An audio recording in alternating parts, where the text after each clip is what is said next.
बातमी आहे। इंदुरीकर महाराज आता कीर्तन बंद करणार अशी चर्चा आहे। इंदुरीकर महाराजांनी कीर्तन सोडण्याचे संकेत दिले। लेकीच्या साखरपुड्यावर झालेल्या टीकेमुळे ते नाराज आहेत आणि ट्रोलिंगमुळे इंदुरीकर महाराज अस्वस्थ आहेत। मुलीच्या शाही साखरपुड्यामुळे टीकेचे धनी ठरलेले इंदुरीकर महाराजांनी आता कीर्तन बंद करण्याचे संकेत दिलेत। एका कीर्तनाच्या कार्यक्रमात त्यांनी तसं बोलूनही दाखवलंय। मुलीच्या कपड्यांवरून सुरू झालेल्या ट्रोलिंगमुळे आपण अस्वस्थ असल्याचं त्यांनी बोलून दाखवलं। इंदुरीकर महाराजांची लेक ज्ञानेश्वरी हिचा साखरपुडा संगमनेरच्या वसंत लॉन्समध्ये अत्यंत शाही पद्धतीने झाला।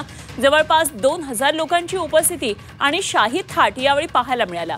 महाराजांची लेक ज्ञानेश्वरी भला मोठ्या गाड्यांचा ताफा घेऊन मंगल कार्यालयात डोळ्यावर गॉगल लावून पोहोचली होती। तर या साखरपुड्यातले फोटो आणि व्हिडिओ व्हायरल झाल्यानंतर इंदुरीकरांवर आता टीका सुरू झाली आहे आणि याच ट्रोलिंगला कंटाळून इंदुरीकर महाराजांना कीर्तनच बंद करण्याचे आता त्यांनी संकेत दिलेले आहेत।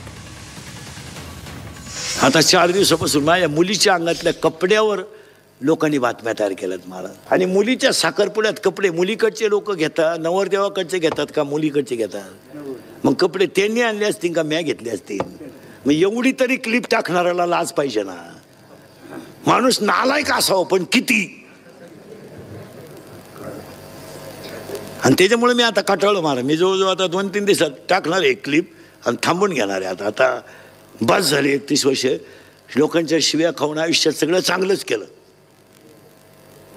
आयुष्यात चांगलं पण त्याचं फळ माझ्यापर्यंत ठीक होतं, ते माझ्या घरादारापर्यंत जायला नव्हतं लागत। माझ्यापर्यंत ठीक, मी आजही समर्थ आहे ना उत्तर द्यायला। मला अजून 2 वर्ष आयुष्य आहे, मी अजून आहे ना। पण कुटुंबापर्यंत गेल्यावर त्याच्यात मजा नाही। आणि याची अक्कल इंदुरीकरलाच आली पाहिजे, त्याने कीर्तन बंदच केली पाहिजे। तर या सगळ्या प्रकरणासंदर्भात आता तृप्ती देसाईंनी प्रतिक्रिया दिली आहे, ऐकूया।